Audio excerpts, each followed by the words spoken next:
ইসলামে ধূমপানের অনুমতি আছে কিনা এ নিয়ে অনেক ফতোয়া দেওয়া হয়েছে। আগে আলেম ওলামাগণ একটা ফতোয়া দিয়েছিলেন এটা মাকরু, তখনকার দিনের জ্ঞান দিয়ে বলেছিলেন। তবে এখন বিজ্ঞান উন্নত হয়েছে আর বিশেষজ্ঞদের মতামতটাও বদলে গেছে।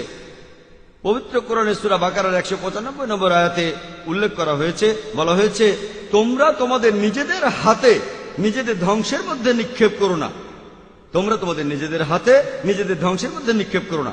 বর্তমানে বিজ্ঞানের বিভিন্ন গবেষণা আমাদের বলে যে বিশ্ব স্বাস্থ্য সংস্থা আমাদের বলছে প্রতি বছর 10 লাখেরও বেশি মানুষ এই পৃথিবীতে মারা যায় শুধু ধূমপানের কারণে।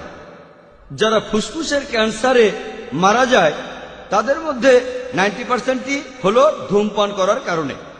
যারা ব্রঙ্কাইটিসে মারা যায় তাদের মধ্যে 70% মারা যায় ধূমপানের কারণে।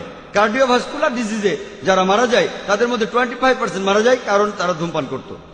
এই ধূমপান হচ্ছে আসলে স্লো পয়জনিং। সিগারেটে থাকে নিকোটিন এবং টার।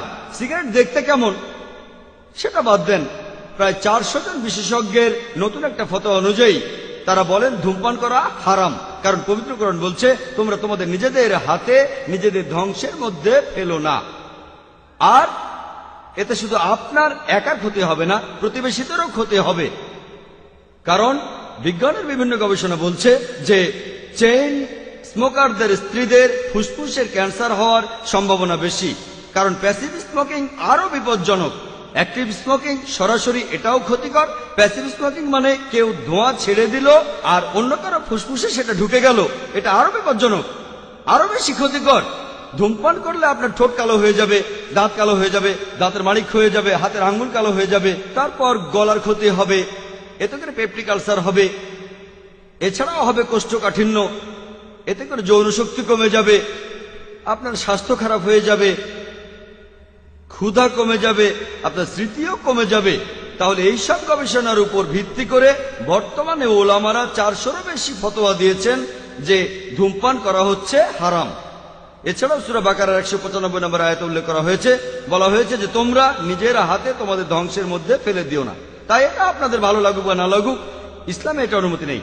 এবারে পান খাওয়ার প্রসঙ্গ নিয়ে বলি। পান খাওয়া,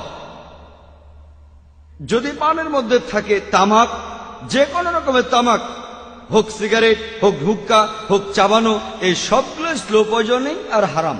এটা বাদে, এটা ছাড়া পানের মধ্যে তামাক থাকে না, শুধু থাকে সুপারি।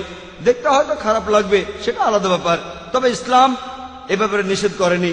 এতে স্বাস্থ্যের ক্ষতি হতে পারে, তাই ডাক্তার বলতে পারে আপনারা বেশি পান খাবেন না, এতে আপনার দাঁতের ক্ষতি হতে পারে, মাড়ি নষ্ট হয়ে যেতে পারে, সেটা আলাদা ব্যাপার। তবে ইসলামের কথা বললে যে কোনো ভাবে তামাক নেওয়াটাই নিষিদ্ধ। আশা করি উত্তরটা পেয়েছেন।